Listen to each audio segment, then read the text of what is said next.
దానికంటే ముందు మీరు మేబీ చాలా కాలం అయి ఉంటుంటుంది వినుండి. మార్క్స్ వార్త కొంచెం కొన్ని విషయాలు నేను జ్ఞాపకం చేసి ముందుకెళ్ళాలని ఇష్టపడతా ఉన్నాను. మార్క్స్ వార్త 14వ అధ్యాయంలో మనం గమనిస్తే యేసుక్రీస్తు వారిని చంపడానికి వారు ప్రయత్నం చేస్తున్నట్టుగా, ఒక కుట్ర పన్నుతున్నట్టుగా మనం చూస్తారు. ఒకసారి మార్క్స్ వార్త 14వ అధ్యాయం తీసి పెట్టుకోనండి. మార్క్స్ వార్త 14వ అధ్యాయం 1-2 వచనాలు చదువుతారా దయచేసి?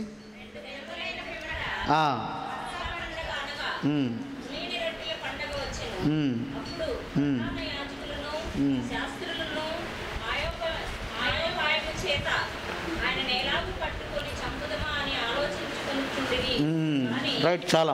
అక్కడ మనం గమనిస్తే ఆయన చంపడానికి ప్రయత్నం చేస్తున్నారు. రెండో విషయం ఏంటంటే 3వ వచనం నుంచి 9వ వచనం వరకు యేసుక్రీస్తు ప్రభువారిని ఒక స్త్రీ అత్తరుతో అభిషేకించడం మనం చూస్తాం.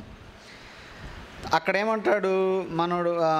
3వ వచనం ఒకసారి 10వ వచనం చూడండి, 10-11 వచనాలు. 12 మందిలోనొకడు ఇస్కరియోతు యూదా ప్రధాన యాజకుల చేతికి ఆయన అప్పగింపవలెనని వారి యొద్దకు పోగా వారు విని సంతోషించి వానికి ద్రవ్యమిత్తుమని వాగ్దానం చేసిరి గనుక వాడు ఆయనను అప్పగించుటకు తగిన సమయము కనిపెట్టుచుండెను. ఆ స్త్రీ ఆ అత్తరు పూసినప్పుడు ఏమంటాడంటే, అరే ఇది ఎందుకు వేస్ట్ చేస్తున్నారు, 300 దెనారాలు, ఇది అమ్మి పేదలకు ఇస్తే చాలా మంచిది కదా అంటాడు.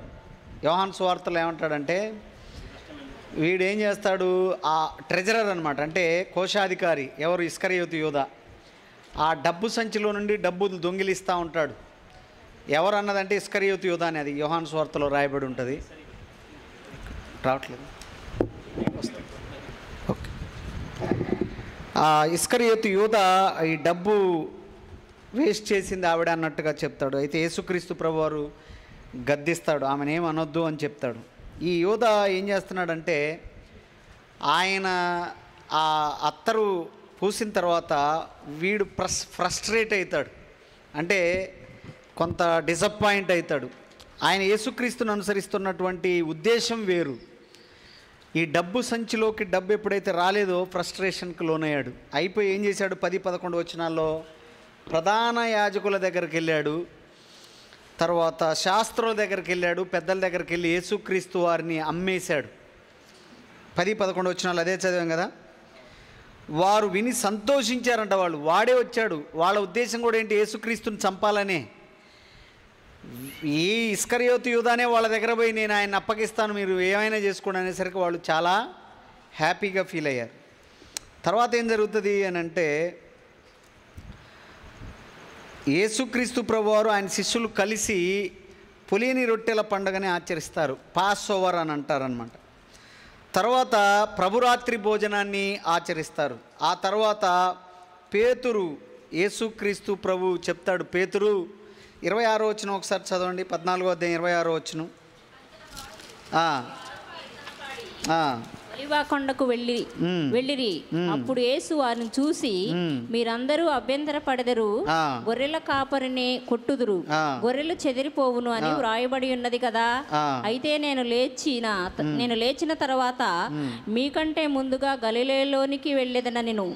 అందుకు పేతురు ఏమంటాడు, అందరూ అభ్యంతర పడినను నేను అభ్యంతర పడనని ఆయనతో చెప్పగా, యేసు అతనిని చూసి, నేటి రాత్రి కోడి 2 మార్లు కొయ్యక మునుపు నీవు నన్ను ఎరగనని 3 మారు చెప్పేదవని నీతో నిశ్చయముగా చెప్పుచున్నాను. చాలమ్మా, ఇక్కడ పేతురు యేసుక్రీస్తు ప్రభు వారిని తెలియదని చెప్పడం గురించి యేసు ప్రభు ప్రవచనం చెప్పాడు. కొద్దిసేపటికి నువ్వేం చేస్తావంటే నన్ను తెలియదని 3 సార్లు అబద్ధం ఆడతావని చెప్పాడు. అది యేసుక్రీస్తుని పేతురు తెలియదని చెప్పడం గురించి ముందే చెప్తాడు యేసు ప్రభు వారు. తర్వాత మనకు తెలుసు 32వ వచనం నుంచి 42వ వచనం వరకు గెత్సెమనే తోటలో యేసుక్రీస్తు ప్రభువారు ప్రార్థన చేయడం మనం చూస్తాం. మనకిచ్చినటువంటి పోర్షన్ ఏంటి అంటే 43 నుంచి 52 వచనం వరకు, అంటే యేసుక్రీస్తు ప్రభువుని అప్పగించడం. ఎవరు అప్పగిస్తారు? ఇస్కరియోతు యూదా అప్పగించడం అనేటువంటిది మనం చూస్తాం. కాబట్టి ఈ విషయాలన్నింటినీ మీరు ఆల్రెడీ చూశారు. కేవలం ఇప్పుడు మనం ఏం చూడబోతున్నాం అంటే 43వ వచనం నుంచి 52వ వచనం వరకు ఇస్కరియోతు యూదా యేసుక్రీస్తు ప్రభువారిని అప్పగించడం అనేటువంటిది మనం చూడబోతా ఉన్నాం. యేసుక్రీస్తు ఒకసారి 17వ వచనం చదవండి, 14వ అధ్యాయం. సాయంకాలం అయినప్పుడు ఆయన 12 మంది శిష్యులతో కూడా వచ్చెను. వారు కూర్చుండి భోజనము చేయుచుండగా యేసు మీలో ఒకడు అనగా యేసు ప్రభువారు ఏం చేశాడు? ప్రభురాత్రి భోజనం పంచించేటప్పుడు కూడా ఉన్నాడు వాడు అక్కడ. పస్కా పండగను ఆచరించేటప్పుడు కూడా ఉన్నాడు. చూడండి, ఫస్ట్ ఏం చేశాడు? 10-11 వచనాల్లో ఏం చదివాం మనం? ఆ స్త్రీ ఆయన్ని అత్తరుతో అభిషేకించిన తర్వాత వాడు వెళ్ళిపోయాడు బయటికి. వెళ్ళిపోయి ఏం చేశారు? డీల్ కుదిరించుకొని వచ్చేసాడు. ప్రధాన యాజకులతో మాట్లాడాడు. యోహాను సువార్తలో రాయబడి ఉంటుంది, మత్తయి సువార్తలో రాయబడి 30 వెండి నాణేలకు ఆయన్ని అమ్మేశాడు. అమ్మేసి వచ్చాడు. మళ్ళీ వచ్చి ఇక్కడ చూడండి 17వ వచనంలో ఏమన్నాడు? సాయంకాలం అయినప్పుడు ఆయన తన 12 మంది శిష్యులతో, అంటే ఎవరున్నారు అందులో? ఇస్కరియోతు యూదా కూడా ఉన్నాడు. వచ్చాడు, మళ్ళీ రిటర్న్ వచ్చాడు. బేరం కుదుర్చుకున్నాడు, మళ్ళీ రిటర్న్ వచ్చాడు. వచ్చి కూర్చున్నాడు యేసుక్రీస్తు ప్రభువారితో. యేసుక్రీస్తు ప్రభువారు ఆయన కాళ్ళు కడిగాడు. తర్వాత ప్రభురాత్రి భోజనాన్ని ఇచ్చాడు, రొట్టె ముంచి ఇచ్చాడు. అన్నీ జరిగినాయి, అన్నిటితో ఉన్నాడు. ఉండి తర్వాత ఎప్పుడు గెత్సెమనే తోటలో ప్రార్థించడానికి ముందుగా బయటికి వెళ్ళిపోయాడు. గెత్సెమనే తోటలో ప్రార్థన చేసేటప్పుడు లేడు. అంతకుముందు ఆ ప్రభురాత్రి భోజనాన్ని తీసుకొని బయటికి వెళ్ళిపోయాడు. మనకెక్కడ యోహాను సువార్తలో, మత్తయి సువార్తలో చదువుతుంటుంది, ఆయన మీలో నన్ను ఒకడు అప్పగిస్తాడు అని అంటే నేనా ప్రభువా, నేనా ప్రభువా అని అందరూ అంటారు. ఇస్కరియోతు యూదా కూడా అంటాడు, అంటే నువ్వే అని అంటాడు. తర్వాత నేను ఎవరికైతే మొక్క ముంచిస్తున్నాడో వాడే నన్ను అప్పగించేదని చెప్పి ఇస్కరియోతు యూదాకి ఇస్తాడు. క్లియర్గా చెప్తాడు యేసు ప్రభువారు. కాబట్టి యేసుక్రీస్తు ప్రభువారిని అప్పగించడం అనేటువంటిది ఈ 43 నుంచి 52 వచనాలని 3 భాగాలు చేశాను నేను. మొట్టమొదటిది ఏంటంటే ఇస్కరియోతు యూదా యేసుక్రీస్తు ప్రభువారిని అప్పగించడం అనేటువంటిది మనం చూస్తాం. కాబట్టి చూడండి అక్కడ ఏం చేశాడు? అక్కడ ఎంతమంది వచ్చారంట చూడండి, చాలామంది వచ్చారు.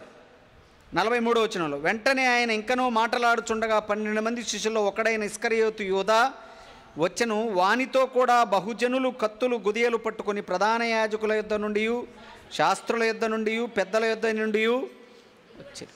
అక్కడ ఒక స్కాలర్ ఏం చెప్తాడంటే దాదాపుగా 600 మంది వచ్చారంట ఆయన పట్టుకోవడానికి. గెత్సెమనే తోటలో ప్రార్థన చేశారు. చూడండి 41-42 వచనాలు చూడండి. ఆయన 3వసారి వచ్చి మీరిక నిద్రపోయి అలసట తీర్చుకొనుట ఇక చాలును, గడియ వచ్చినది, ఇదిగో మనుష్య కుమారుడు పాపుల చేతికి అప్పగింపబడుచున్నాడు. అప్పటిదాకా ప్రార్థన చేశాడు యేసు ప్రభు. ఏమని? గెత్సెమనే తోటలో, ప్రభువా నీ చిత్తమైతే ఈ గిన్నెను నా యొద్ద నుండి తొలగించమని ప్రార్థన చేశాడు. శిష్యులుగా చెప్పాడు, అరే ప్రార్థన చేయండి రా బాబు అని చెప్పాడు. ఆయన 1వసారి వచ్చాడు, వాళ్ళు నిద్రపోతున్నారు. మళ్ళీ చెప్పాడు ప్రార్థన చేయండి అని చెప్పాడు, మెలకువగా ఉండి ప్రార్థన చేయమన్నాడు. 2వసారి వచ్చాడు, మళ్ళీ నిద్రపోతున్నారు. 3వసారి వచ్చాడు, ఏం చెప్పాడు? ఇక మీరు ప్రార్థన చేయాల్సిన అవసరం లేదు, మీరు అలసట తీర్చుకోనండి అని చెప్పాడు. అంటే 3వసారికి యేసు ప్రభువుకి అర్థమైపోయింది, ఆన్సర్ వచ్చేసింది. ఏంటి? సిలువని ఎక్కకుండా ఇంకా ఏదైనా మార్గం ఉందేమో అని తండ్రి అయిన దేవుడికి ప్రార్థన చేస్తూ ఉన్నాడు. కానీ దేవుడు ఏం చెప్పాడు? There is no way, you have to go to cross, నువ్వు సిలువని ఎక్కాల్సిందే అని చెప్పినప్పుడు ఆయన అన్నాడు, ఇంకా అవసరం లేదు, మీరు అలసట తీర్చుకోనండి అని చెప్పి చూడండి ఏమన్నాడు? ఆ సమయం వచ్చింది అని చెప్పాడు. 42వ వచనం, లెండి వెలుదం, ఇదిగో నన్ను అప్పగించువాడు సమీపించి ఉన్నాడని చెప్పాడు. యేసుక్రీస్తు ప్రభువుకి తెలీదా? వీడు ఆ బల్లలో చేయి వేసి బయటకు పోయింది తెలుసు, వాళ్ళతో మాట్లాడింది తెలుసు, వాడు ఎక్కడున్నా తెలుసు, వాడు వచ్చేది కూడా తెలుసు. యేసు ప్రభువు క్లియర్గా చెప్పాడు, వాడు వస్తున్నాడు, టైం వచ్చింది అని చెప్పాడు. తర్వాత 43వ వచనం చూడండి. వెంటనే, అంటే యేసుక్రీస్తు ప్రభువారు జస్ట్ శిష్యులతో మాట్లాడుతున్నాడు. ఏమని? టైం వచ్చింది, నన్ను అప్పగించేవాడు వస్తున్నాడని చెప్పాడు. చెప్తున్నటువంటి క్రమంలో వెంటనే అప్పుడే వాళ్ళు ఎంట్రీ ఇచ్చేశారు. మనోడు వాళ్ళందరిని ఎమ్మడబెట్టుకొని వచ్చేసాడు. ఎవరు? ఇస్కరియోతు యూదా. వాళ్ళని తీసుకొని వచ్చాడు, బేరం కుదుర్చుకున్నాడు. 30 వెండి నాణేలకి బేరం కుదుర్చుకొని వాళ్ళని తీసుకొని వచ్చాడు. శిష్యుల్లో ఒకడైన ఇస్కరియోతు యూదా వచ్చెను. వానితో కూడా బహుజనులు కత్తులు గుదియలు భయంకరంగా వచ్చేశారు. 600 మంది వచ్చారంట దాదాపుగా. ఈ 600 మంది ఎందుకు వచ్చారు? వాళ్ళు అనుకున్నారు యేసుక్రీస్తుని బంధించేటప్పుడు కొంచెం వ్యతిరేకత ఎదురైద్దేమో అనుకున్నారు. అంటే బంధించేటప్పుడు కొంచెం సమస్య ఎదురవుతుంది, ఎందుకంటే ఆయన వెంబడి శిష్యులు ఉంటారు. పస్కా పండగ టైం అది. పస్కా పండగ టైంలో ఇశ్రాయేలీలు అందరూ లేకపోతే యూదులందరూ కూడా యెరూషలేంకి వస్తారు. 20-26 కిలోమీటర్ల పరిధిలో ఉన్నటువంటి వాళ్ళందరూ కూడా యెరూషలేంకి వచ్చి దేవుణ్ణి ఆరాధిస్తారు. కాబట్టి ఒక చరిత్రకారుడు ఆయన చెప్తాడు 30 లక్షల మంది ఉన్నారంట ఆ రోజు అక్కడ. దాదాపుగా యెరూషలేంలో పట్టరు ఆ 30 లక్షల మంది. చుట్టూ ఉన్నటువంటి బేతనియా, బేత్పగే ఆయా గ్రామాల్లో అందరు షెల్టర్. ఆ పస్కా పండగకు వచ్చినప్పుడు లాడ్జెస్ వాళ్ళు ట్యాక్స్ డబ్బులు వసూలు చేయరు. ఎక్కడైనా ఉండొచ్చు, ఎక్కడైనా తినొచ్చు. కాబట్టి ఆ పస్కా పండగ టైం అనమాట. మంచి యెరూషలేం మొత్తం కితకితలాడిపోతూ ఉంది. మీ అందరికీ తెలుసు ఇక్కడ బాగా తిరణాలు కూడా జరుగుతుంటాయి, జనాలు బాగా వస్తారు. అట్లానే భయంకరంగా వచ్చేసారు.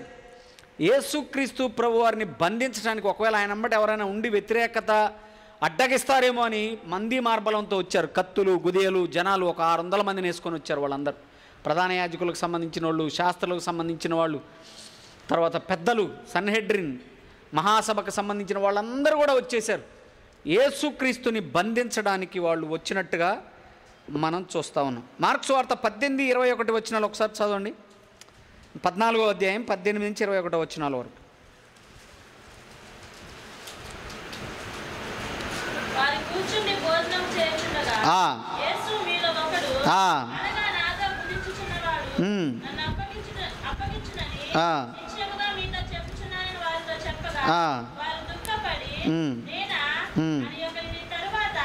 చాలమ్మా, అక్కడ క్లియర్గా చెప్పాడు. యేసుక్రీస్తు ప్రభువారు ఇంకా అప్పగించబడలేదు, అప్పగించబడబోతా ఉన్నాడు. ఆయన ప్రవచనం చెప్పాడు, నన్ను అప్పగించబడబోతా ఉన్నాడు, ఒకటి తీసుకొని వచ్చి అని చెప్పాడు. ఇదే వాక్యాన్ని ఆల్రెడీ కీర్తనల గ్రంథం 41వ అధ్యాయం 9వ వచనం ఒకసారి చదవండి. 41 ఆయన అప్పగింతకు సంబంధించినటువంటి ప్రవచనం ఆల్రెడీ చెప్పబడింది. చూడండి ఒకసారి చదువు. నా ఇంట భోజనము చేసినటువంటి వాడు నన్ను తన్నుటకై తన మడిమెను ఎత్తెను. అంటే నా విహితుడు, నాతో ఉన్నటువంటి వాడు నన్ను తన్నడానికి తన మడిమెను ఎత్తాడు అని అంటే కుట్ర పన్నాడు. ఆయన అప్పగించడానికి, ఆయనతో పాటు భోజనం చేశాడు, బలలో చేయి వేశాడు. ఆయన అప్పగించడానికి ఆయన కుట్ర చేసినట్టుగా దేవుని వాగ్దానాలు లేకపోతే దేవుని యొక్క ప్రవచనాల నెరవేర్పది. ఇస్కరియోతు యూదా ఏమనుకున్నాడు, నేను అప్పగించాను అనుకున్నాడు. వాళ్ళందరూ ఇస్కరియోతు యూదా మనకు సాయం చేశాడు అనుకున్నారు. శిష్యులకు అర్థం కాలేదు, దేవుడికి ఆల్రెడీ తెలుసు. This is the fulfilment of prophecies. ఇది ప్రవచనాల నెరవేర్పు అనేటువంటిది యేసుక్రీస్తు ప్రభువారికి తెలుసు. కాబట్టి ఆయన అప్పగించడానికి వచ్చేశారు. వాళ్ళందరూ వచ్చి ఏం చేశాడు ఆయన? చూడండి 44వ వచనం చదవండి ఒకసారి. ఆయనను అప్పగించువాడు నేను ఎవరిని ముద్దు పెట్టుకుందునో ఆయనే యేసు, ఆయనను పట్టుకొని భద్రమగా కొనిపోవుడని వారికి గుర్తు చెప్పి యుండెను. ఆల్రెడీ ప్లాన్ వేశాడు, ఆల్రెడీ వాళ్ళతో డీల్ కుదిరించుకున్నాడు. 30 వెండి నాణేలకి గైడెన్స్ కూడా ఇచ్చాడు వాళ్ళకి. ఏమని? నేను అక్కడ చాలామంది ఉండొచ్చు, చాలామంది ఉన్నారు, పస్కా పండగకు వచ్చారు, శిష్యులు ఉంటారు, చాలామంది ఉంటారు.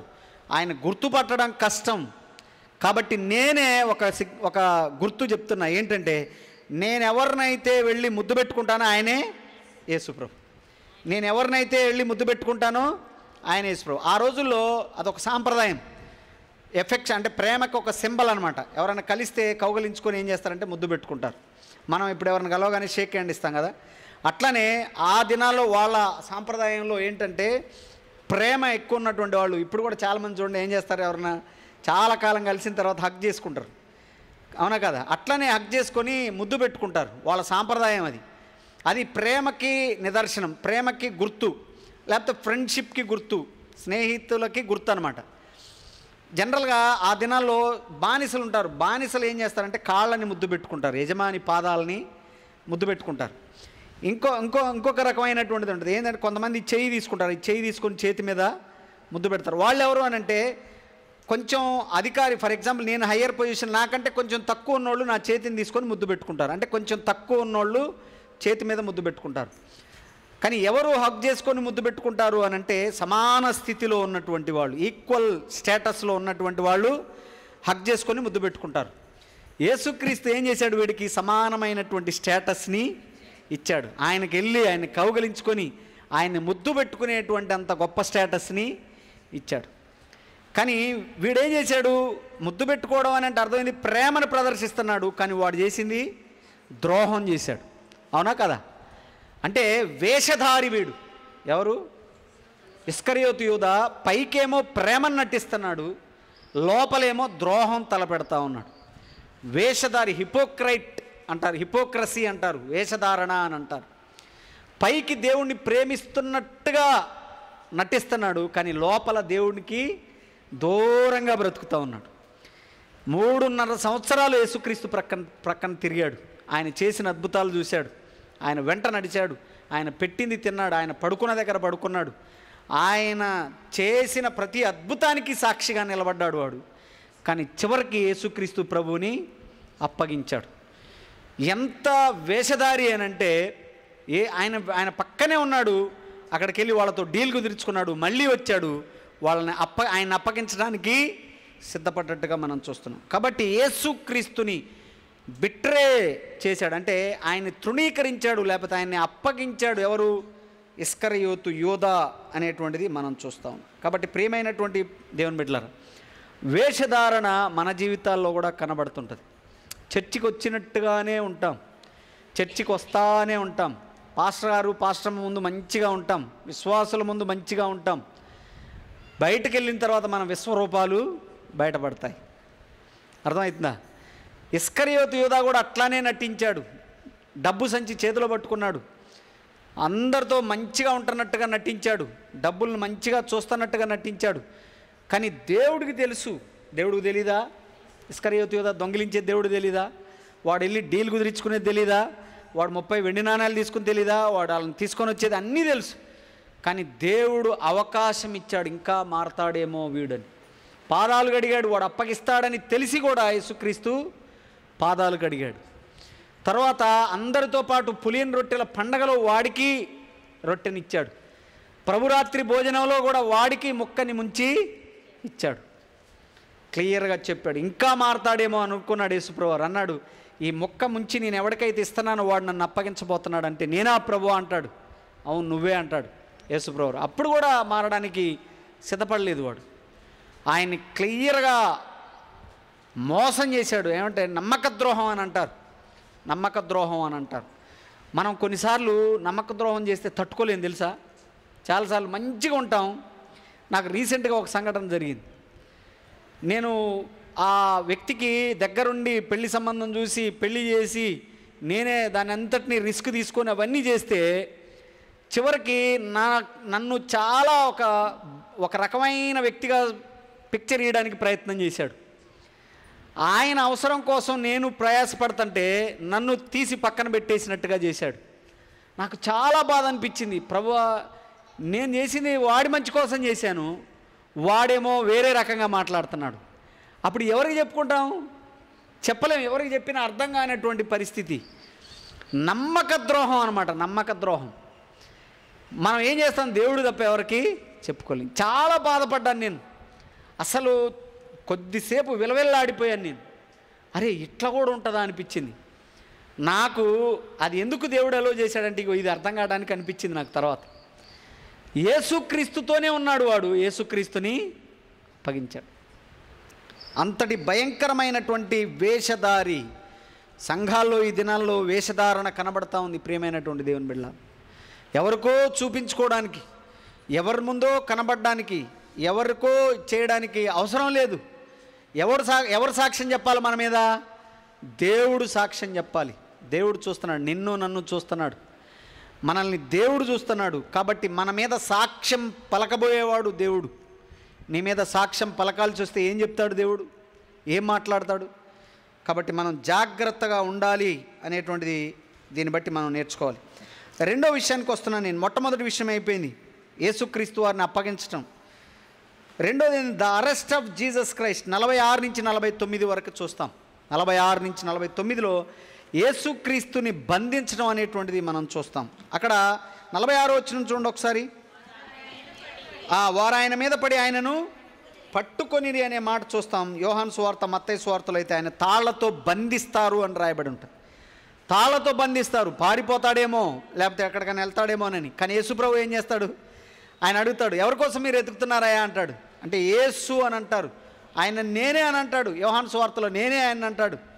ఐ యామ్ హీ అని అనగానే వాళ్ళు ఏం చేస్తారంటే కింద పడిపోతారు. I am that I yam అని చెప్పినటువంటి దేవుడు, నేను ఉన్నవాడను అనువాడనై ఉన్నాను. మోషేతో మాట్లాడతాడు దేవుడు. ఆ ఐ యామ్ అని చెప్పగానే వీళ్ళు కింద పడిపోతారు. యోహాను సువార్తలో రాయబడి ఉంటుంది. భయపడతారు. ఆయనేమో అని అనుకుంటారు. ఆయన పలికాడుగా పాత నిబంధనలు, I am that I am, ఉన్నవాడను అనువాడునై ఉన్నవాడనేమో అని అనుకొని వీళ్ళు భయపడి కింద పడిపోతారు. కానీ ఆయన ఏమీ అనడు. వాళ్ళు మీరు దేనికోసం వచ్చారు, మీ పని మీరు చేయండి అని చెప్తాడు. ఈ ఇస్కరియోతు యూదాతో అంటాడు, నువ్వు చేయాల్సిన పని నువ్వు త్వరగా చేయి అని చెప్తాడు. కాబట్టి ప్రియమైన ఆయన మీద పడి ఆయన్ని బంధిస్తారు. బంధించి ఆయన్ని పట్టుకుంటారు. పట్టుకున్నప్పుడు అక్కడ చూడండి ఒకసారి, మత్తయి సువార్త చూడండి. అక్కడ ఏమంటాడంటే, నేను నా తండ్రిని వేడుకుంటే 12 సేనా వ్యూహాలు నాకు పంపిస్తాడు అని చెప్తాడు. 26వ అధ్యాయం మత్తయి సువార్త 14-15 వచనాలు చదవండి అన్నా అంకుల్. 53 చదవండి ఒకసారి. నేను నా తండ్రిని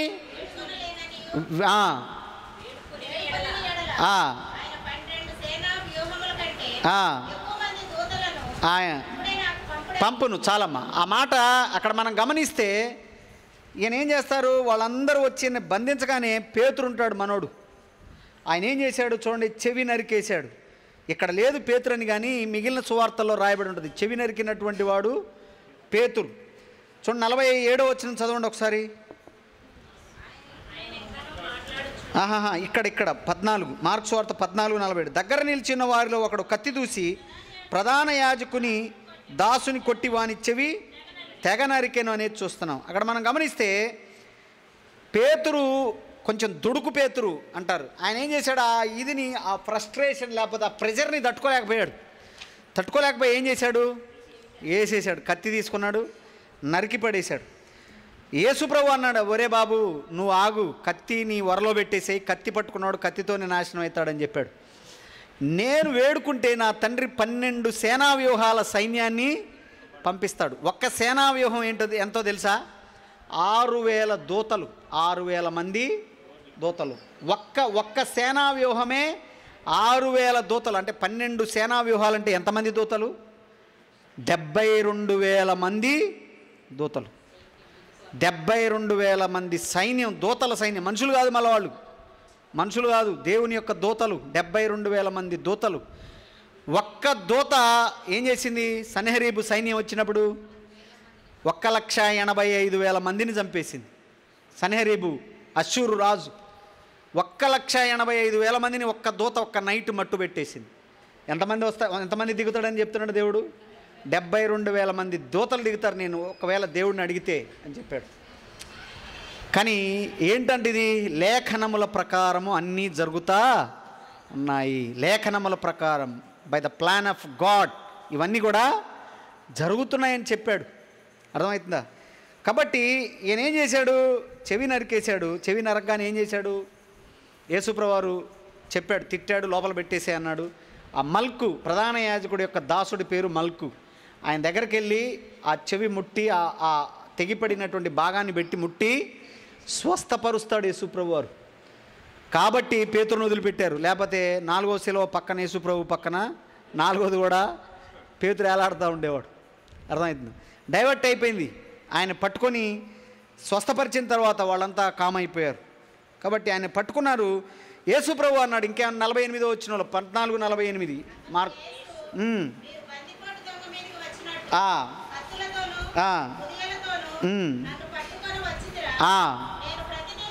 చాలమ్మా. అక్కడేమంటాడు, అరే బాబు నేను రోజు దేవాలయంలోనే ఉంటున్నాను.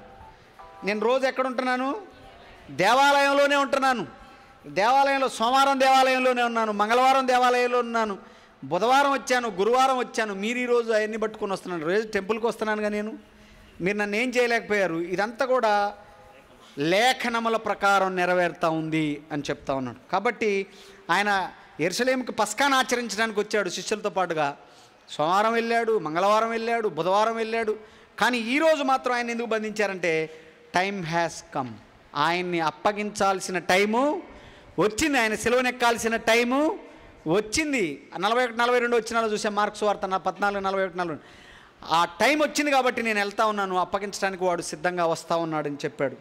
కాబట్టి 49లో ఏమంటాడు? లేఖనాల నెరవేర్పు అని చెప్తాడు. చూడండి, నేను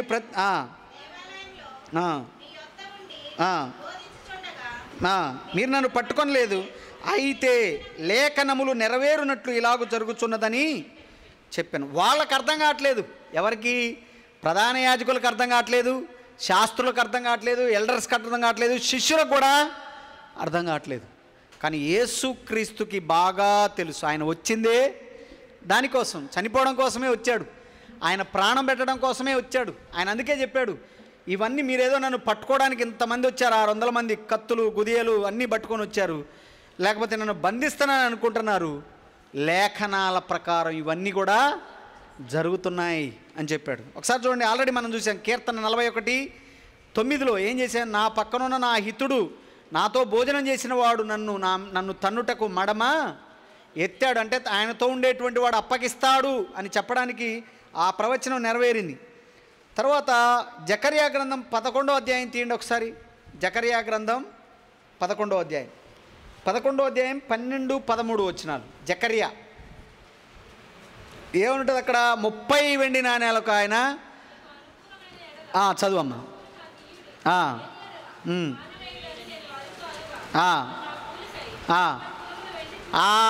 30 వెండి నాణేలకి ఇస్కరియోతు యూదా అమ్మేశాడు. అది కూడా రాయబడింది, 30 వెండి నాణేలకు అమ్మేస్తాడు వీడని. తర్వాత 13 వచ్చిన చదవండి.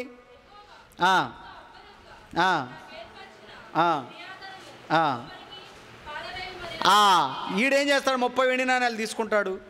తర్వాత ఏం చేస్తాడు? ఆ నిరపరాధి రక్తం నా మీద ఉంటుందని మళ్ళీ వెళ్ళి 30 వెండి నాణేలు ఆ ప్రధాన యాజకులకు వస్తే మాకెందుకు ఇస్తావరా అని వాళ్ళు విసిరేస్తారు, ఆ దేవాలయంలో వేస్తారు. ఆ 30 వెండి నాణేలతో కుమ్మరివాని పొలాన్ని కొంటారని కూడా రాయబడింది. తర్వాత చూడండి, జకర్యా గ్రంథం 13వ అధ్యాయం 7వ వచనం చదవండి.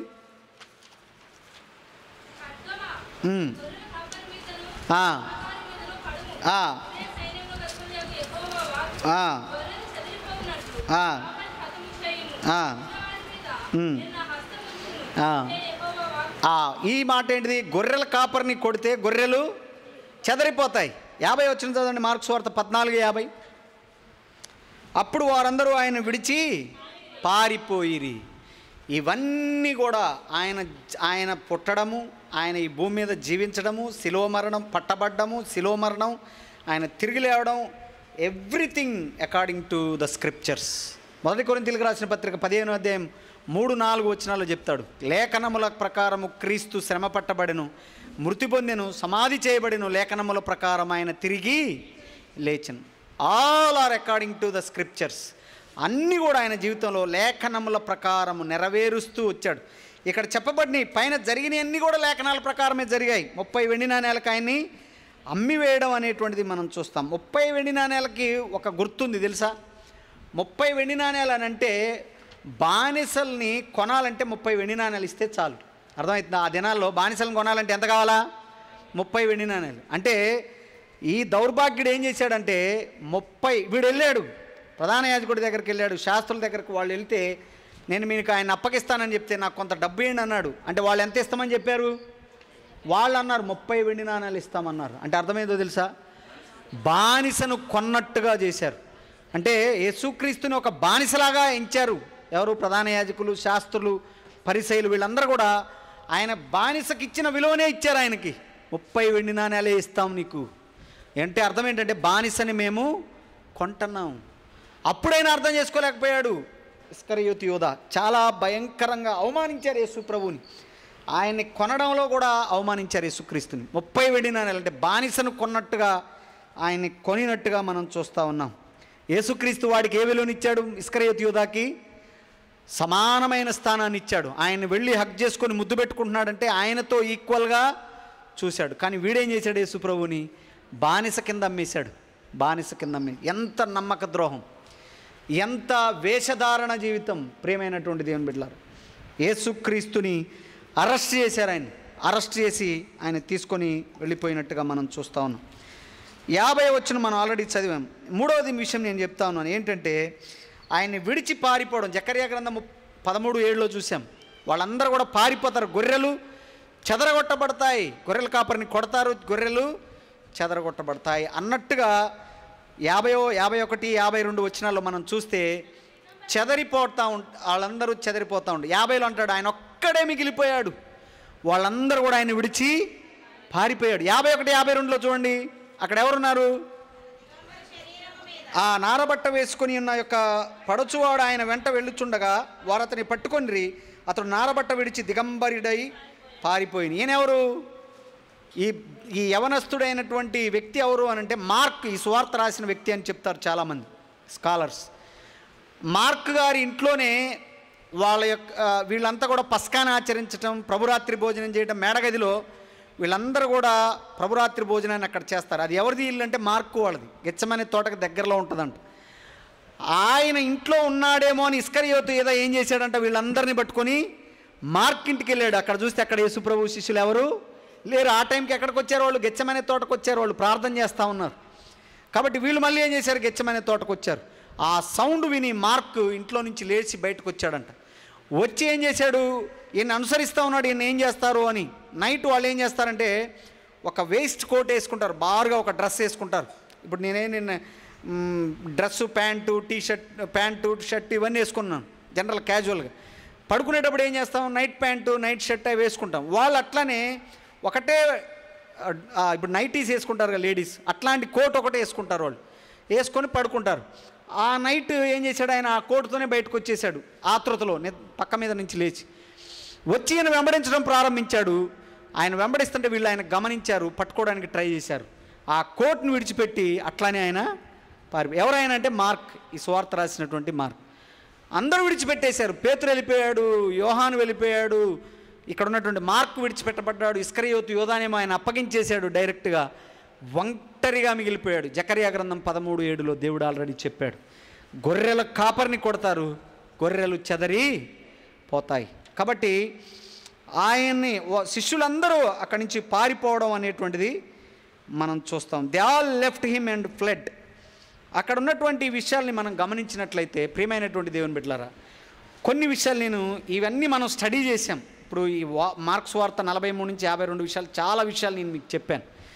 కానీ మనకేంటి దీని నుంచి మనం ఏం నేర్చుకోవాలి? ఈ విషయాలు చాలా ప్రాముఖ్యంగా మనం చూద్దాం. వాళ్ళందరూ కూడా ఎవరూ అర్థం చేసుకోలేకపోయారు యేసు ప్రభువుని. డిసైపుల్స్, ప్రీస్ట్స్, స్క్రైబ్స్, ఎల్డర్స్ ఎవ్వరూ ఆయన అర్థం చేసుకోలేకపోయారు. పేతురు అర్థం చేసుకోలేకపోయాడు. ఒకవేళ పేతురికి ఇస్కరియోతు యోధానే యేసుక్రీస్తుని అప్పగిస్తున్నాడని తెలిసి ఉంటే ఏం చేసేవాడు? అసలు ఫస్ట్ ఇస్కరియోతు యోధాని వేసి పడేసేవాడు. అవునా కదా? యేసు ప్రభు దగ్గరని పట్టుకోవడానికి వచ్చిన ఆ దాసుడి చెవే నరికి పడేశాడు. అదే ఇస్కరియోతు యోధా అప్పగిస్తున్నాడని తెలిసి ఉంటే ముందుగా అసలు ఇస్కరియోతు యోధానే లేపడేసేవాడు. కానీ ఎవరికి తెలియదు, ఎవరికి అర్థం కాలేదు. దేవుడు ఆయన చిత్త ప్రకారం, ఆయన లేఖనాల నెరవేర్పు ప్రకారం అన్నీ జరిగించుకుంటూ వెళ్తూ ఉన్నాడు. ఇక్కడ 3 శిష్యులు కనబడుతున్నారు. మెయిన్గా 12 మంది ఉన్నారు. మొట్టమొదటిగా ఎవరు? ఇస్కరియోతు యోధా ఏం చేశాడు? హిపోక్రిట్. ఆయన ఏంటి అంటే ఎవరు? వేషధారి ఇస్కరియోతు యోధా. ప్రియమైనటువంటి దేవుని బిడ్డలారా, ఇది చాలా భయంకరమైనటువంటి పాపం. సంఘాల్లో, విశ్వాసుల్లో కనబడుతున్నటువంటి వేషధారణ అనేటువంటిది చాలా భయంకరమైనటువంటి పాపం. ఒకవేళ మన జీవితాల్లో అది కనుక కనబడితే, ఇస్కరియోతు యోధా ఎప్పటి నుంచి? యేసుక్రీస్తును వెంబడిస్తున్నటువంటి దగ్గర నుంచి అది అనుసరిస్తూనే వచ్చాడు. 3.5 సంవత్సరాలు ఆయన వెంబడి తిరిగాడు. ఆయన అంగీకరించినట్టుగా నటించాడు, ఆయన్ని ఫాలో అవుతున్నట్టుగా నటించాడు, ఆయన్ని ప్రేమిస్తున్నట్టుగా నటించాడు, ఆయనే దేవుడు అన్నట్టుగా నటించాడు. యేసుక్రీస్తు చేసిన ఆశ్చర్య అద్భుత కార్యాలని చూస్తూ వచ్చాడు. చచ్చిపోయిన వాళ్ళని లేపాడు. తర్వాత ఆ కుష్ఠవ్యాధి కలిగిన వ్యక్తిని, పక్షవాతంతో ఉన్నటువంటి వాడిని, సముద్రాన్ని నెమ్మదిపరిచినటువంటి తుఫాన్ ఆపిన ఎన్నో ఆశ్చర్య అద్భుత కార్యాలు చూశాడు. కానీ వ్యక్తిగతంగా యేసుక్రీస్తుని హృదయంలోనికి తీసుకోలేకపోయాడు. ఎంత భయంకరమైనటువంటి స్థితి. సంఘానికి వస్తూ ఉంటారు, దేవుని వాక్యం వింటూ ఉంటారు, దేవుణ్ణి వెంబడిస్తున్నాం, దేవుణ్ణి ప్రేమిస్తున్నాం అని చెప్తూ ఉంటారు. కానీ వేషధారణ జీవితం మాత్రం మారట్లేదు. మారకపోతే చాలా ప్రమాదకరమైనటువంటివి జరుగుతాయి. దేవుడు హెచ్చరిస్తూ ఉన్నాడు. ప్రియమైనటువంటి సంఘమా, మన వేషధారణ జీవితం మన జీవితానికే నష్టం. యేసు ప్రభువుకి నష్టం లేదు, లేకపోతే సంఘ కాపరికి నష్టం లేదు, లేకపోతే ఇంకొకరికి నష్టం లేదు. అది మనకే నష్టం, మన జీవితాలని కాల్చివేస్తుంది వేషధారణ జీవితం. ఇస్కరియోతు యూదా జీవితాన్ని సర్వనాశనం చేసింది ఏంటంటే వేషధారణ జీవితమే. చివరికి వెళ్ళి ఇప్పుడు ఎవరు చెప్తున్నారు సూసైడ్ చేసుకున్నారు, వీడు కూడా వెళ్ళి సూసైడు చేసుకున్నాడు, ఆత్మహత్య చేసుకున్నాడు. అర్థమవుతుందా? కారణం ఏంటంటే నటించాడు, యాక్టింగ్ చేశాడు, వేషధారణ ప్రదర్శించాడు. వేషధారణ ఎవరికి నష్టం? పిల్లలు చాలామంది తల్లిదండ్రుల ముందు వేషధారణ నటిస్తారు, తల్లిదండ్రులు చెప్పినట్టుగా వినరు, చేసినట్టుగా ఉంటారు కానీ చేయరు, చేస్తున్నట్టుగా నటిస్తారు కానీ చేయరు. యవనస్తులు కూడా పిల్లలు కాలేజీకి వెళ్తున్నామని చెప్తారు, తల్లిదండ్రులకు ఏదో ఉన్నాయని అది చెప్తారు, ఇది చెప్తారు. వేషధారణ జీవితం. కుటుంబాల్లో కూడా భార్య భర్తకి వ్యతిరేకంగా వేషధారణలు ప్రదర్శిస్తూ ఉన్నారు, భర్తలు భార్యల ముందు వేషధారణ ప్రదర్శిస్తూ ఉన్నారు, మంచిగా ఉన్నట్టుగా నటిస్తారు, బయటకు వెళ్ళి చేసేవి వేరే రకంగా ఉంటాయి. ఎవరిని కాల్చివేస్తుంది? అది కుటుంబాన్ని సర్వనాశనం చేస్తుంది. ఇస్కరియోతు యోధా జీవితం సర్వనాశనం అయిపోయింది. కారణం ఏంటంటే నటించాడు. పేతురు బయటపడ్డాడు. పేతురుకు పాపం నటించడం తెలియదు. కోపం వచ్చినా బయటపడతాడు, ఆవేశం వచ్చినా బయటపడతాడు, ఏదొచ్చినా ప్రేమ వచ్చినా బయటపడతాడు. కానీ యోధా నటించాడు, నష్టపోయాడు. ఇస్కరియోతు యోధా నష్టపోయాడు. ప్రియమైనటువంటి సంగమా, ఇస్కరియోతు యోధాను చూసాము, నటింపు జీవితం ఆయనలో కనబడతా ఉంది. అననీయ సప్పిరా కూడా అట్లనే చేశారు, వాళ్ళు కూడా నటించాడు. వేషధారణ, అందరూ పొలాలమ్మి డబ్బులు ఇస్తున్నారు, వాళ్ళకి మంచి పేరు వస్తుంది, మనం కూడా మంచి పేరు తెచ్చుకోవాలనేది ఉంది ఒక పక్క. కానీ మళ్ళీ పొలం పోవడానికి ఇష్టం లేదు, డబ్బులు పోవడానికి ఇష్టం లేదు, పూర్తిగా దానం చేయడానికి ఇష్టం లేదు, పేరు కావాలి. కానీ వాళ్ళు అమ్మినటువంటి డబ్బు మాత్రం పూర్తిగా ఇవ్వలేదు, సగం ఇచ్చారు, సగం దాచిపెట్టుకున్నారు. కారణం ఏంటంటే వేషధారణ. మీరు ఉన్నట్టుగా బ్రతకండి దేవుడి దగ్గర, మీరు ఎట్లాంటి వాళ్ళు అట్లానే బ్రతకండి దేవుడికి చెప్పండి, కానీ బయటకి నటించడానికి ప్రయత్నం చేయొద్దు. ప్రియమైనటువంటి సంగమా, దేవుడికి ఇష్టం ఉండదు వేషధారణ. వేషధారులైన అని తిడతాడు దేవుడు. వేషధారులైనటువంటి శాస్త్రులు పరిచయలాగా మీరున్నారంటాడు. అర్థమవుతుందా? దేవుడికి నచ్చనటువంటి పాపం ప్రియమైనటువంటి దేవుని బిడ్డలు. కాబట్టి యోధా దానిలో ఉండి నష్టపోయినట్టుగా మనం చూస్తాం. రెండవ ఆయన పేతురును చూస్తాం. పేతురు మొట్టమొదటిగా ఇస్కరియోతు యోధా తప్పిపోయాడు, పేతురు కూడా ఆవేశంలో తప్పిపోయాడు. ప్రభువా నన్ను ఎరగనని 3 సార్లు చెప్తావంటే నేను చెప్పను ప్రభువా అన్నాడు. చావాల్సి వస్తే నీ వెంబడి చావడానికైనా వస్తానని చెప్తాడు. చివరికి ఏమైపోయాడు? 3 సార్లు దేవుడు చెప్పినట్టుగా మళ్ళీ లేఖనాల నెరవేర్పు. ఆయన చెప్పాడు, లేఖనాలు నెరవేరుతున్నాయని చెప్పాడు. 3 సార్లు అబద్ధం ఆడతాడని చెప్పాడు, అబద్ధం ఆడాడు, ఆయన నుంచి దూరంగా వెళ్ళిపోయాడు. ఇంకొక ఆయన ఉన్నాడు మార్కు, ఆయన కూడా తప్పిపోయాడు, దేవుని భయంతో విడిచిపెట్టి దూరంగా వెళ్ళిపోయాడు. దేవుణ్ణి వెంబడిస్తున్నాం. We are also disciples of Jesus Christ. మనమందరము దేవుని యొక్క శిష్యులం. ప్రియులారా, యేసుక్రీస్తుని అంగీకరించిన ప్రతి వ్యక్తి శిష్యుడు కాదు. ఆయన మాటల చొప్పున బ్రతుకుతూ, ఆయన ప్రేమిస్తూ, ఆయన కోసం బ్రతికేవాడు శిష్యుడు. అర్థమవుతుందా? నేను యేసుప్రభుని నమ్ముకున్నా, చర్చికి వెళ్తున్నా అని పైపైన బ్రతికేవాళ్ళు శిష్యులు కాదు. ఆయన చెప్పిన ప్రకారం ఆయన వెంబడిస్తూ, ఆయన అడుగుజాడల్లో నడిచేటువంటి వాళ్ళు ఆయన శిష్యులు. ఇక్కడ 3 శిష్యులు తప్పిపోయారు. శిష్యులందరూ తప్పిపోయారు.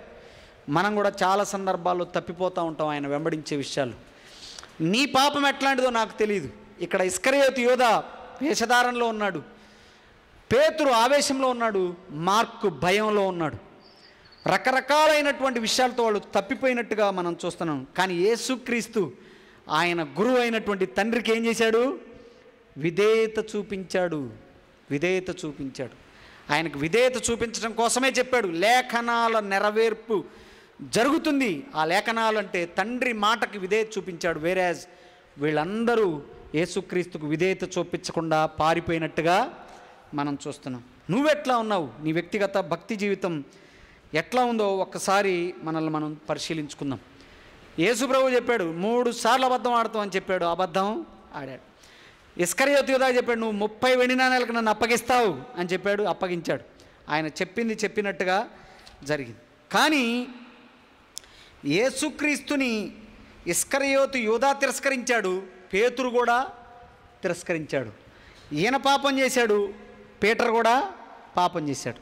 కానీ చివరికి పేతురు తిరిగి దేవుడి దగ్గరకు వచ్చాడు, ఇస్కరియోతు యూదా తిరిగి దేవుడి దగ్గరికి రాలేకపోయాడు. ఇద్దరు పాపం చేశారు.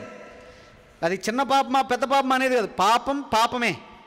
ఈయన దేవుడిని ఎరగనని అబద్ధం ఆడాడు, ఆయన దేవుడిని అప్పగించాడు. ఇద్దరూ పాపం చేసిన వాళ్ళే. కానీ పేతురు తిరిగి దేవుడి దగ్గరకు వచ్చాడు, కట్టబడ్డాడు. తర్వాత దేవుడి కోసం భయంకరంగా వాడబడ్డాడు.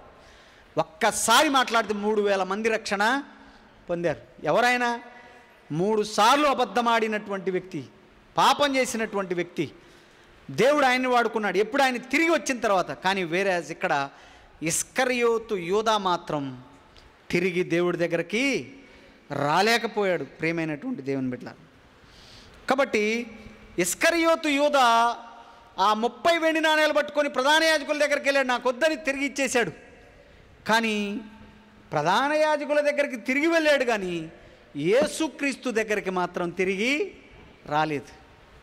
మీకు ఒక విషయం చెప్పనా, ఇస్కరియోతు యూదా చేసినటువంటి భయంకరమైన పాపం ఆయన అప్పగించడం అని అనుకుంటున్నాం మనం. అది కాదు. ఇస్కరియోతు యూదా చేసిన భయంకరమైనటువంటి తప్పు ఏంటంటే తిరిగి దేవుడి దగ్గరికి రాకపోవడం. అర్థమైందా?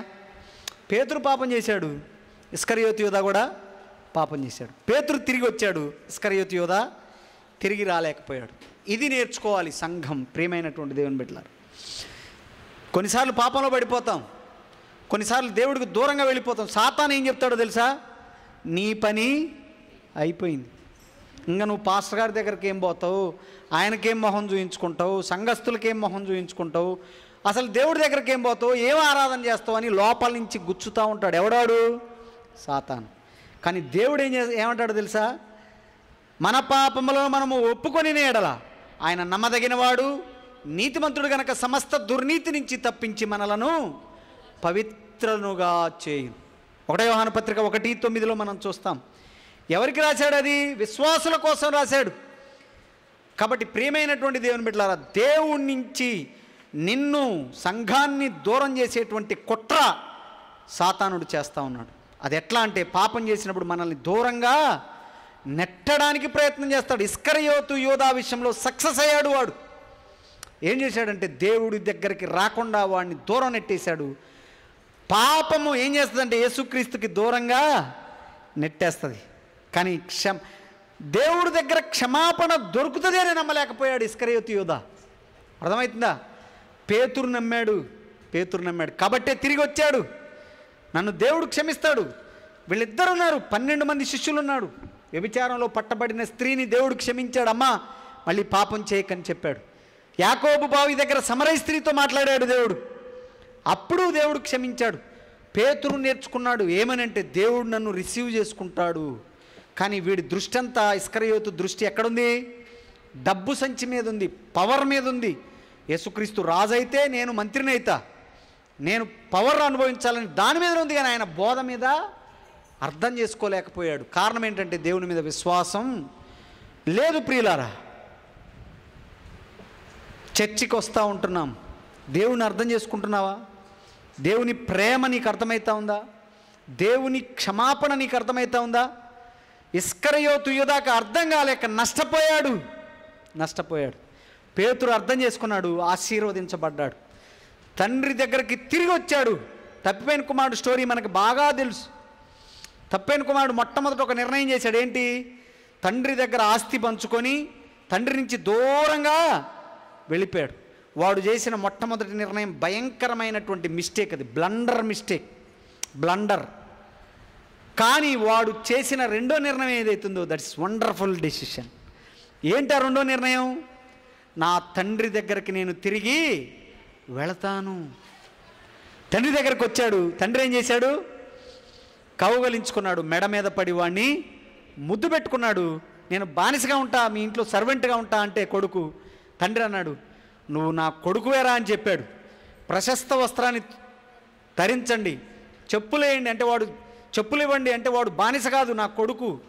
ఉంగరాన్ని తొడగండి, వాడికి కుమారుడిగా ఉండడానికి తిరిగి మళ్ళీ అధికారాన్ని ఇచ్చాడు.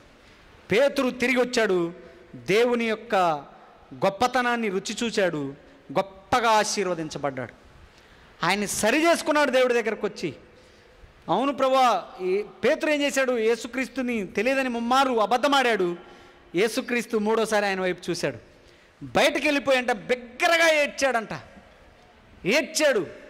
అయ్యో ప్రభువా, నువ్వు చెప్పినా నేను అర్థం చేసుకోలేకపోయాను, నేను ఎంత భ్రష్టుని ప్రభువా, పాపినయ్యా, నన్ను క్షమించు ప్రభువా అని బిగ్గరగా ఏడ్చాడంట పేతురు. కానీ ఇస్కరియోతు యూదా జీవితంలో అది జరగలేదు. ప్రియులారా, తిరిగి దేవుడి దగ్గరకు వస్తావా? ఒకవేళ దేవుడికి దూరంగా ఉన్నారేమో, ఏదైనా పాపంలో ఉండి దూరంగా ఉండి దేవుణ్ణి అనుభవించలేకపోతున్నారు. సాతాను చేస్తున్నటువంటి కుట్ర అది. నువ్వు దేవుని ఆనందాన్ని, సంతోషాన్ని, నెమ్మదిని, సమాధానాన్ని, శాంతిని పొందకుండా ఉండడానికి ఆడు చేస్తున్నటువంటి ప్రయత్నం ఏంటంటే, దేవుణ్ణి నీకు పెద్ద బూచిగా చూపించి దేవుడి నుంచి నిన్ను దూరంగా నెట్టి దేవుడి నుంచి స్లోగా దూరం నెట్టేయడానికి ప్రయత్నం, దేవుడి నుంచి దూరంగా నెట్టేసే ప్రయత్నం. చాలామంది నాకు తెలుసా అట్లా దూరం అయిపోయి లోకంలో కలిసిపోయినటువంటి వాళ్ళు ఉన్నారు. కారణం ఏంటంటే, దేవుడు క్షమిస్తాడు, నా దేవుడు క్షమిస్తాడు, ఆయన నన్ను దగ్గరికి తీస్తాడు, నన్ను ప్రేమిస్తున్నాడు దేవుడు అని అర్థం చేసుకోలేకపోయారు. అట్లా లేకుండా పాపంలో పడిపోయి దూరంగా వెళ్ళిపోయినటువంటి వాళ్ళు ఉండి చాలామంది. ఇస్కరియోతు యూదా జీవితంలో ఏం జరిగింది? వెళ్ళి చెట్టు కూరేసుకొని చనిపోయాడు. ఫర్గివ్నెస్, క్షమాపణ ఉందని అర్థం చేసుకోలేకపోయాడు. ప్రియమైనటువంటి దేవుని బిడ్డలారా, గిల్టీ కాన్షియస్ ఉంటుంది. అపరాధ భావన చాలా భయంకరమైంది ప్రియులారా. దాన్ని మనం ఎదుర్కోలేం, దానికి సమాధానం చెప్పలేం. ఆ అపరాధ భావన మనల్ని ముంచేస్తుంది. ఇస్కరియోతు యూదాని నాశనం చేసింది అపరాధ భావన. అయ్యో, యేసుక్రీస్తును అప్పగించాను, ఈ 30 వెండి నాణ్యాలకు అప్పగించాను, ఆ నిరపరాధి రక్తం నా మీద ఉంది అని 30 వెండి నాణ్యాలు రిటర్న్ వెళ్ళి వాళ్ళ దగ్గరికి ఇచ్చాడు. వాళ్ళ దగ్గరికి రిటర్న్ వెళ్ళాడు, కానీ ఆ అప్పగించిన యేసుక్రీస్తు దగ్గరికి వెళ్ళలేకపోయాడు. ఆయన దగ్గరకు వస్తే క్షమాపణ దొరికేది, ఆయన రిసీవ్ చేసుకున్నాడు. మళ్ళీ ఆయన్ని నిలబెట్టేటువంటి వాడు యేసు ప్రభువు. ప్రియమైనటువంటి దేవుని బిడ్డలారా, కాబట్టి మనం చాలాసార్లు చాలా తప్పిదాలు చేస్తూ ఉంటాం. అన్కన్ఫెస్డ్ సిన్స్, అన్రిజాల్వ్డ్ సిన్స్, అంటే దేవుడి దగ్గర పరిష్కరించుకోకుండా ఏమనుకుంటామంటే, ఈ చిన్న పాపమేగా, దీని తర్వాత చూద్దాం, వాయిదా వేస్తాం. దేవుడి దగ్గర క్షమాపణ పొందనటువంటి పాపం నీ జీవితానికి నష్టాన్ని తీసుకొస్తుంది. దేవుడి దగ్గర ఒప్పుకొనని పాపం మన జీవితాలని నాశనం చేస్తుంది. ప్రియమైనటువంటి దేవుని బిడ్డల, ఒప్పుకొని విడిచిపెడితే దేవుడు ఏం చేస్తానని చెప్పాడు? ఆశీర్వదిస్తాడు దేవుడు, పవిత్రులుగా పరిశుద్ధులుగా చేస్తాడు, మనం నిలబడడానికి శక్తిని ఇస్తాడు దేవుడు. కాబట్టి ఈ మధ్యాహ్న కాల సమయంలో నేను ఒక గుడ్ న్యూస్ మళ్ళీ చెప్తున్నాను. ఏంటంటే, he is ready to forgive you whatever may be your sin. దేవుడు క్షమించలేనటువంటి పాపం ఈ భూమి మీద ఏదీ లేదు. ఇస్కరియోతు, ఆయన అప్పగించిన ఇస్కరియోతు యూదాని కూడా క్షమించేవాడు, కానీ వాడు యేసుక్రీస్తు దగ్గరికి రాలేకపోయాడు. నువ్వు వస్తే నిన్ను క్షమిస్తాడు, నిన్ను తిరిగి మళ్ళీ నిలబెడతాడు. ప్రియమైనటువంటి దేవుని బిడ్డలారా, కాబట్టి ఆయన ప్రేమను అర్థం చేసుకుంటావా? ఆయన క్షమాపణను అర్థం చేసుకుంటావా? ఆయన కొడుతున్నటువంటి వాళ్ళతో, ఆయన అప్పగించినటువంటి వాళ్ళతో వీళ్ళు ఏం చేస్తున్నారో వీళ్ళకి తెలియదు, వీళ్ళని క్షమించమని ప్రార్థన చేసినటువంటి ఆయన, శత్రువుల్ని ప్రేమించండి అని చెప్పినటువంటి ఆయన, నిన్ను ప్రేమిస్తున్నాడు, నువ్వు ఆయన కుమారుడివి, నువ్వు ఆయన కుమార్తెవి, నిన్ను ప్రేమించడా? నిన్ను విడిచిపెడతాడా దేవుడు? ఏదో చిన్న తప్పు చేసినంత మాత్రాన నిన్ను విడిచిపెట్టాడు దేవుడు. అట్లా అని తప్పులు చేస్తూ బ్రతికితే ఏమవుతుంది? ఇస్కరియోతు యూదా అదే చేశాడు. దేవుడి దగ్గరికి రాకుండా యాక్షన్ చేశాడు, అవన్నీ కప్పిపెట్టుకున్నాడు. ఒకటి అన్నీ ఒకదాని మీద ఒకటి ఏమైపోయినాయి? పెద్ద కలగోర గంపగా మారిపోయి ఆయన జీవితాన్ని నాశనం. అంతదాకా ఉంచుకోవద్దు. రా దేవుడి దగ్గరికి, ప్రభువా నన్ను క్షమించు, నీ పరిశుద్ధ రక్తంలో నన్ను కడుగు ప్రభువా అని అడగండి. ఆయన క్షమిస్తాడు, నిన్ను మళ్ళీ తిరిగి. పేతురుని నిలబెట్టిన దేవుడు నిన్ను కూడా నిలబెడతాడు, నన్ను నిలబెడతాడు. పేతురు భయంకరంగా అబద్ధమాడాడు, దేవుడి నుంచి దూరంగా వెళ్ళిపోయాడు, అయినా తిరిగి దేవుడి దగ్గరకు వచ్చాడు. కారణం ఏంటంటే, ఆయన తిరిగి దేవుడి దగ్గర, వీళ్ళిద్దరికీ ఒకటే కారణం, యూదా పేతురు తిరిగి దేవుడి దగ్గరకు వచ్చాడు, యూదా తిరిగి దేవుడి దగ్గరికి రాలేకపోయాడు. పేతురు అర్థం చేసుకున్నాడు, నాకు దేవుడి దగ్గర క్షమాపణ ఉందని. ఇస్కరియోతు యూదా అర్థం చేసుకోలేకపోయాడు, దేవుడి దగ్గర నాకు క్షమాపణ ఉందని. పేతురు అర్థం చేసుకున్నాడు, నేను దేవుడి దగ్గరికి వెళ్ళొచ్చు, నేను పాపం చేసిన. ఇస్కరియోతు యూదా అర్థం చేసుకోలేకపోయాడు. కాబట్టి ప్రియమైనటువంటి దేవుని బిడ్డలారా, అదే ఇంకో మాట నేను చెప్పాలని ఇష్టపడుతున్నాను. వేషధారణని మనం కలిగి ఉండకూడదు. ఒకవేళ వేషధారణలో ఉంటే, ఆ పాపంలో ఉంటే దేవుని క్షమించమని అడిగి, ప్రభువా నన్ను క్షమించు, ఈ వేషధారణ నుంచి నన్ను విడిపించు, నీకోసం నికార్సైనటువంటి నీ శిష్యుడిగా నేను బ్రతకడానికి నాకు సహాయం దయచేయి, నేను వెంబడించడానికి నాకు సహాయం దయచేయమని అడుగుదాం. అందరము కళ్ళు మూసుకుందాం, చిన్న ప్రార్థన చేసుకుందాం. కళ్ళు మూసుకుందాం, చిన్న ప్రార్థన చేసుకుందాం. ప్రియమైనటువంటి సంగమా, దేవుడు మీతో మాట్లాడాడని నేను నమ్ముతా ఉన్నాను. ఏ పాపంలో ఉన్నావు, ఏ వ్యతిరేకతలో ఉన్నావు, దేవుడి నుంచి దూరంగా జరిగిపోయావా, దేవుడి నుంచి దూరంలో ఉన్నావా, సాతాను నిన్ను ఇంకా దూరం నెట్టడానికి ప్రయత్నం చేస్తూ ఉన్నాడా, దేవుడు నిన్ను యాక్సెప్ట్ చేయడు, నిన్ను అంగీకరించడానికి చెప్తున్నాడేమో, అది అబద్ధం. ఇస్కరియోతు యూదా నష్టపోయాడు. దేవుడు నిన్ను still God is loving you. దేవుడు నిన్ను ఇంకా ప్రేమిస్తున్నాడు, నన్ను ఇంకా ప్రేమిస్తున్నాడు. ఈ దినాల్లో యవనస్తులైన బిడ్డలు ఆత్మహత్యలు చేసుకుంటా ఉన్నారు. కారణం ఏంటంటే అపరాధ భావం నుంచి బయటపడలేకపోతా ఉన్నారు. మమ్మల్ని ఎవరు ప్రేమించేవాళ్ళు లేరనుకుంటా ఉన్నారు. దేవుడు చెప్తాడు, అయ్యా నేను మిమ్మల్ని ప్రేమించడానికి సిద్ధంగా ఉన్నాను, నా ప్రాణాన్ని పెట్టాను, మీరు ప్రాణాలు తీసుకోవాల్సిన అవసరం లేదు. ఇస్కరియోతు యోధా కోసం కూడా దేవుడు ప్రాణం పెట్టాడు. అది అర్థం చేసుకోలేక ఇస్కరియోతు యోధా ప్రాణాన్ని తీసుకున్నాడు. దేవుడి దగ్గరకు వస్తావా? ప్రభువా నన్ను క్షమించు, ప్రభువా నన్ను క్షమించు, నీ పరిశుద్ధ రక్తంలో నన్ను కడుగు ప్రభువా, నన్ను నిలబెట్టు, నీ పునరుద్ధాన బలాన్ని ఇచ్చి నన్ను నిలబెట్టు ప్రభువా, నీకోసం మంచి క్రైస్తవురాలిగా, నీ శిష్యుడిగా నన్ను నిలబెట్టండి ప్రభువా, నన్ను నడిపించండి, నాకు సహాయం దయచేయండి. వేషధారణని నాలో నుండి తీసివేయండి ప్రభువా, వేషధారణ జీవితం నాలో నుండి లేకుండా తీసివేయండి. వేషధారణ నష్టాన్ని తీసుకొస్తుందని వింటా ఉన్నాం. వేషధారణ తీసివేయండి ప్రభువా. ఇస్కరియోతు యూదా నష్టపోయాడు. ప్రియమైనటువంటి దేవుని సంగమా, ఒకసారి దేవుడి వైపు చూస్తావా? దేవుడిని అడుగుతావా? ప్రభువా నీ దగ్గరకు వస్తా ఉన్నాను, నన్ను కనికరించు ప్రభువా, నాకు సహాయం దయచేయి, నీకు మహిమకరంగా బ్రతకడానికి సహాయం దయచేయి, పాపం చేయకుండా బ్రతకడానికి సహాయం దయచేయి, నికార్సైనటువంటి నీ శిష్యురాలిగా బ్రతకడానికి నాకు సహాయం, నీ శక్తిని పునరుద్ధాన బలాన్ని అనుగ్రహించు ప్రభువా, నేను తిరిగి రావడానికి నాకు సహాయం దయచేయమని ప్రార్థన చేద్దాం. కళ్ళు మూసుకొని ఆ విధంగానే ప్రార్థనలో ఉందాం. అంకులు వచ్చి ప్రార్థన చేసి ముగిస్తారు.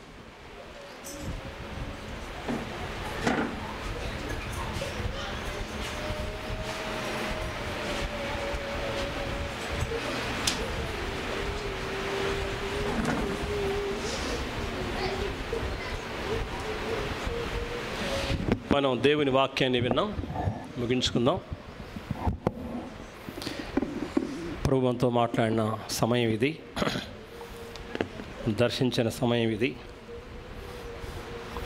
ఎలాంటి ఘోర పాపినైనా త్రోసివేసేవాడు కాదని, ఆయన క్షమించేవాడని, రక్షించేవాడని, రక్షించడానికి తన ప్రాణం పెట్టాడు, అవమానకర మరణం పొందాడు అని ఎవరిని కూడా త్రోసివేయడు. తిరిగి వద్దాం.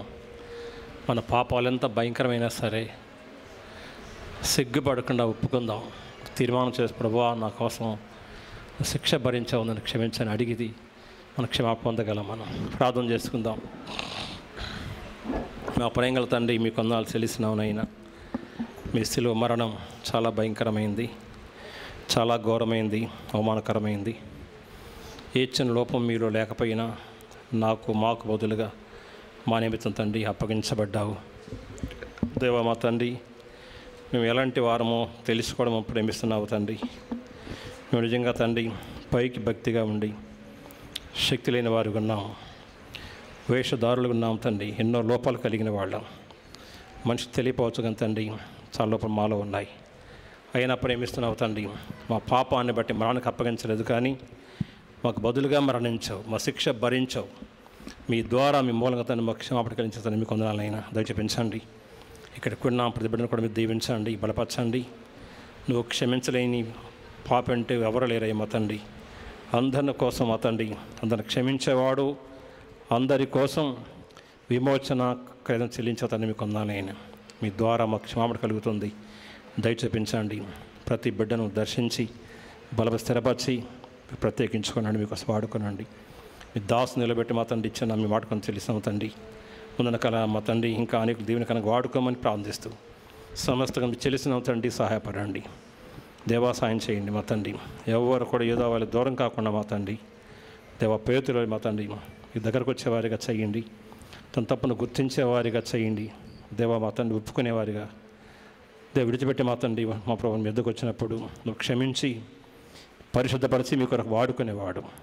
దేవాలయ మూలంగా మీకోసం వాడుకుని మయం పొందమని ప్రదోషాన్ని పరిశ్రమను ప్రార్థన అప్పగించుకుంటూ యేసు ప్రభు పరిశుద్ధ నామమున పెడతాం తండ్రి. ఆమేన్.